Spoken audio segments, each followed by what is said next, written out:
que momento será que vale a pena investir em um ETF de renda fixa ou simplesmente optar por investir diretamente num título do Tesouro? Bom, talvez você não tenha se perguntado isso ainda, mas agora eu acabei de plantar ali uma pulguinha atrás da sua orelha, porque eu sei que muitos de vocês têm títulos do Tesouro na carteira, alguns já têm inclusive ETFs na carteira. Me contem aqui embaixo quem são vocês nesse rolê, mas vem essa dúvida. Será que vale a pena investir através de ETFs ou diretamente nos títulos do Tesouro? E eu digo que depende da situação, e eu vou mostrar que situação é essa.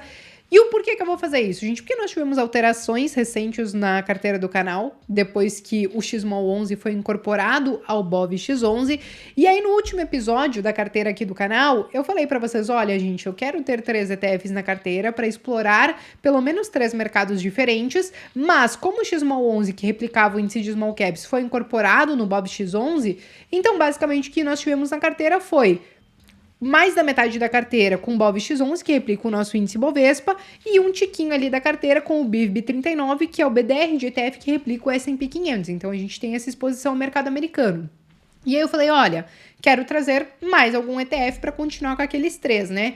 E aí eu fiquei na dúvida se eu trazia o Small 11 para continuar com o ETF de Small Cap na carteira, ou se eu trazia algum ETF de renda fixa, porque eu sei que muitos de vocês tem renda fixa na carteira, e ao trazer isso para a carteira do canal, isso aproximaria a estratégia da carteira do canal com a maioria das estratégias que vocês estão utilizando também, que é se expor um pouco em renda variável no Brasil, se expor em renda fixa no Brasil, e eu sei que muitos também já estão se expondo ao mercado lá fora. Se você não tá, ou se você começou, mas não tem confiança ainda no que você está fazendo, também não se preocupa.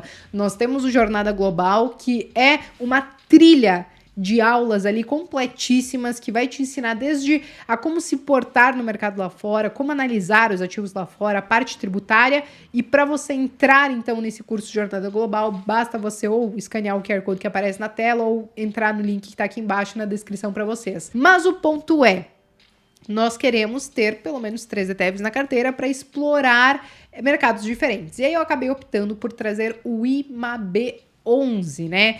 E o IMAB11, eu acabei optando por ele, mesmo alguns tendo sugerido trazer o LFTS11, por quê? Como nós estamos falando de uma carteira de investimentos e nós não precisamos fazer a reserva de emergência com essa carteira, porque a reserva de emergência já foi feita à parte, né, separado disso, então o LFTS11 ele poderia ser utilizado muito mais para uma reserva de emergência, então eu acabei optando pelo IMAB11, que ele investe em títulos do Tesouro também, só que ao invés de ser em títulos do Tesouro Selic, como o LFTS11, ele investe em títulos atrelados à inflação, como o Tesouro IPCA+, as NTNBs que a gente chama. E aí, quando eu fui dar uma olhada no histórico desse IMAB11, o que nós tivemos foi nada mais, nada menos do que uma lavada em cima do CDI e em cima do próprio índice Bovespa. E é claro que eu tô falando aqui do passado, que não quer dizer que vai acontecer lá no futuro da mesma maneira, etc e tal, mas me chama a atenção porque existem, ao meu ver, mais vantagens do que desvantagens ao optar, por exemplo, pelo IMAB11. Mas vocês vão entender um pouco melhor. Basta me acompanhar até o final do vídeo. Se no final vocês gostarem, não esqueçam do like. Se vocês são novos por aqui, sejam bem-vindos. Podem já se inscrever no canal também e clicar no sininho que tem vídeo novo toda semana. E vamos lá, né, gente? Então, eu quero falar sobre o IMAB11, que foi a escolha que nós trouxemos para a carteira para ficar no lugar do XMOL11, que foi incorporado no BOVX11, né? Então, o IMAB11, ele é um ETF de renda fixa que replica o índice IMAB, que é um índice criado pela Ambima. E esse IMAB, gente, ele investe em 14 títulos do Tesouro atrelado à inflação. Já foram 13, eu olhei a composição recentemente, tem 14 títulos ali nele, tá? E aí, basicamente, quando a gente se expõe ao IMAB, existem vantagens e desvantagens. Quais são as principais vantagens que eu considero do ETF em si? A primeira é a questão tributária, porque quando a gente fala de ETFs de renda fixa, então a tributação que nós teremos, por serem ETFs que são negociados em bolsa de valores, vai ser aquela tributação de 15% sobre o ganho quando eu vender esse ativo. Quando a gente investe em títulos de renda fixa diretamente, a gente fica naquela tributação que pode ir de 15% a 22,5%, dependendo do período que você ficar com aquele título. Então, eu acho que isso é uma vantagem para os ETFs de renda fixa, porque como são ETFs que são negociados na bolsa de valores, a tributação deles também também está de acordo com muitas vezes os títulos que são escolhidos, que são mais longos, então a gente acaba ficando apenas com esses 15% sobre o ganho que nós tivermos em cima do ETF. A outra vantagem que eu considero do IMAB11 é justamente porque, como ele investe em vários títulos do Tesouro, você consegue ter acesso a toda essa carteira diversificada com menos de R$100. Hoje ele negocia mais ou menos 95, 90 e poucos reais. Então, com R$95, vamos supor, você não conseguiria ter 14 títulos do Tesouro. Então, você consegue essa exposição com muito menos grana. A terceira vantagem é justamente sobre o indexador desses títulos. Como nós estamos falando de títulos atrelados à inflação, então, no longo prazo, a gente consegue, através do IMAB11, tentar preservar aquele nosso poder de compra. E sim, eu sei, sempre surgem aqueles discursos, mas a inflação ela é muito mais do que divulgam. Gente, nós estamos trabalhando aqui com uma média. Eu sei que a minha inflação pode ser diferente da sua, que pode ser diferente de ciclano, de beltrano, mas nós estamos utilizando uma média e utilizando essa média no longo prazo, a gente consegue preservar um pouco o nosso poder de compra, já que nós estamos atrelando o nosso dinheiro à inflação, que é aquela que acaba fazendo o nosso dinheiro perder valor ao longo do tempo, tá? E aí, por último, mas não menos importante, ao meu ver, uma vantagem que esse tipo de ETF tem na Bolsa de Valores é justamente a questão da liquidação. Então, a liquidação desses ETFs, ela acontece em D+1, ou seja, se eu pedir o resgate de um ETF de renda fixa hoje, amanhã eu já coloco a mão no dinheiro. Diferente, por exemplo, de outros ETFs que não são de renda fixa ou de outros ativos da Bolsa de Valores, que a liquidação é em D+2, ou seja, se eu pedir o resgate hoje, eu só vou ver a cor do dinheiro daqui 2 dias. Então, para mim, essas são as principais vantagens do IMAB11. Mas é óbvio que nem só de vantagens a gente vive. Existem alguns pontos que eu considero desvantagens que precisam ser levados em consideração. O primeiro é a taxa de administração de 0,25% ao ano, tá? O que acontece? Tem, inclusive, outros ETFs que replicam o mesmo índice, inclusive com taxas um pouco mais baixas, mas eu acabei optando pelo IMAB11 pela liquidez, que ele é realmente muito líquido, tá? Tem negociações ali suficientes dentro dele para ninguém passar aperto. Mas tem essa taxa de administração, porque justamente nós estamos falando de um fundo de índice. E não, você não precisa pagar essa taxa à parte, ela já é descontada ali do patrimônio do fundo, mas vai ter um custo porque o Itaú, que acabou criando esse ETF que replica o índice IMAB, então basicamente ele tem esse trabalho de fazer a gestão da carteira, de fazer a alocação, etc e tal, então tem esse valorzinho aí que é descontado ali do patrimônio. A segunda desvantagem é a questão da volatilidade, tá? E aí vocês devem estar pensando, poxa, mas volatilidade em título de renda fixa, né, em ETF de renda fixa? Sim, gente. Títulos IPCA+, por exemplo, eles sofrem com marcação ao mercado. Se você investir diretamente nesses títulos lá no Tesouro, mesmo que sejam considerados de renda fixa, você pode ver ali no meio do caminho um certo prejuízo dependendo da marcação ao mercado. O mesmo vai ser refletido nesses ETFs, só que como são ETFs que são negociados ali na Bolsa de Valores, eles podem carregar em alguns momentos uma volatilidade um pouco maior, porque são títulos negociados justamente em Bolsa de Valores. Então, ali no período de pandemia, por exemplo, o título acabou sofrendo bastante com volatilidade, tá? Então, isso pode acontecer. E o terceiro ponto que eu traria como desvantagem é justamente a questão da menor previsibilidade que você tem ao investir em um ETF. Em que sentido? Quando você investe, por exemplo, em um título do Tesouro, você já sabe a taxa que você está contratando. Sei lá, Tesouro IPCA mais 5%. Você sabe que esse 5% é a taxa que você vai ter lá na frente, você tem um vencimento desse título, que aí esse título, quando ele for ali liquidado, resgatado, você já sabe mais ou menos o quanto que você vai receber.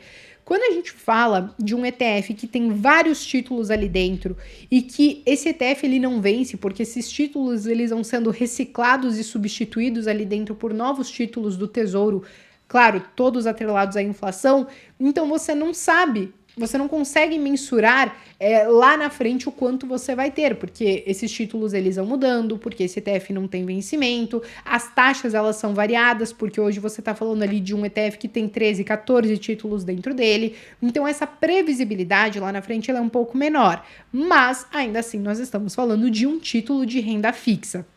E aí para vocês entenderem o quão renda fixa como eu trouxe para vocês, os títulos de renda fixa sofrem marcação ao mercado. Da mesma maneira, isso vai refletir no ETF. Mas deem uma olhada na lavada que o IMAB11, na verdade o IMAB, né, que é o índice IMAB, que é o que o IMAB11 acaba seguindo, vejam a lavada que ele deu nesses últimos 10 anos, tanto no CDI como no Ibovespa. Então o IMAB, ele teve uma variação de mais de 202%, enquanto o CDI de 139% e o Ibovespa de 119%. Somente nesse ano, o IMAB, ele tá com uma rentabilidade de quase 12%. E a rentabilidade média anual dele dos últimos 20 anos, sim, gente, 20 anos, é de mais de 13,4%. Então isso é coisa pra caramba. É claro, vale aquele disclaimer. Não é porque nós estamos vendo que isso aconteceu no passado que isso vai se replicar no futuro, mas nós estamos falando de um título que tem um risco soberano, porque, né, é um título do Tesouro, é um título do governo. Para você não receber esse dinheiro é só se o governo quebrar, e se o governo quebrar, muito provavelmente várias outras empresas que a gente investe já foi pro buraco muito antes, então ele tem um risco relativamente pequeno, tá? Então, basicamente, analisando tudo isso daqui, eu acabei optando por trazer esse IMAB11 para a carteira do canal. E aí vem a pergunta, Bea, por que trazer o IMAB11 para a carteira do canal, ao invés de investir diretamente em títulos do Tesouro, as NTNBs, né, Tesouro IPCA mais algum prêmio? Basicamente, gente, existem momentos que, ao meu ver, um pode ser mais interessante que o outro. Então, o que acontece? Ao meu ver, quando que é interessante investir diretamente em um IPCA mais? Quando nós temos um IPCA mais uma taxa que seja de 6% ou mais. E por que isso? Porque quando nós temos uma taxa de 6% ou mais, não é sempre que isso acontece, geralmente é quando o mercado tem uma percepção de risco elevado para aquele momento, e aí esse é um prêmio que não é sempre que aparece. Então vale a pena a gente aproveitar essa exposição única nesses títulos, seja para levar até o vencimento, seja para ganhar com a marcação a mercado. E quando que, ao meu ver, vale a pena olhar para os ETFs, e é o momento que nós estamos vivendo hoje. Quando nós temos esse IPCA+, pagando menos, por exemplo, do que 6%. Porque aí o que vai acontecer? Dentro desse IMAB, nós teremos uma cesta de produtos, onde nós teremos muito provavelmente essa exposição a talvez alguns títulos que sim têm esse prêmio de mais de 6%, mas nós teremos ali uma média com outros títulos que têm um prêmio um pouco menor. Então a gente vai trabalhar na média, que muito provavelmente vai ser menor do que esse 6%. Mas quando nós encontrarmos títulos pagando mais do que 6%, IPCA mais 6%, aí, ao meu ver, vale a pena olhar diretamente para eles. Então, analisando esse momento que nós estamos vivendo, ao meu ver, IMAB11 faz sentido, e foi basicamente o que nós fizemos, então, com os últimos aportes da carteira do canal. Então, no mês passado, quando eu fiz o vídeo aqui no canal, eu não tinha feito o aporte ainda, porque eu falei, né, poxa, eu não sei exatamente aonde que eu vou colocar esse dinheiro depois que o BOVX11 acabou incorporando o XMOL11. E aí, considerando o aporte de agosto e de setembro, então eu acabei destinando para o IMAB11, e a carteira ela ficou basicamente assim. Nós ficamos com 57,28% em BOVX11, nós ficamos com 14,49% em IMAB11 e nós ficamos então com 28,22% em BIVB39. Então hoje nós temos exposição ao mercado de renda variável brasileiro, ao mercado de renda fixa brasileiro e ao mercado de renda variável lá nos Estados Unidos. O que eu quero para essa carteira a partir daqui? Que a gente consiga reequilibrar ela ficando com 33,33% em cada um desses ativos. Só que eu não vou vender nenhum ETF para eu não precisar pagar nenhum imposto em cima disso. Então o que eu vou fazer é, pelos próximos 3, 4 meses, quando eu for fazer os meus aportes, destinar os meus recursos para o IMAB11 e para o BIVB39 a fim de reequilibrar, onde cada um desses ativos fique com 33,33% sem eu precisar vender nada, só fazendo aportes e tendo essa paciência de ficar 3, 4 meses com a carteira desbalanceada, mas sabendo que lá na frente eu vou conseguir rebalanceá-la. Então, basicamente é isso que a gente vai fazer daqui para frente, tá? Claro, lá na frente, podemos avaliar talvez trazer um outro ativo e aí definir que essa carteira vai ter 25% em cada um?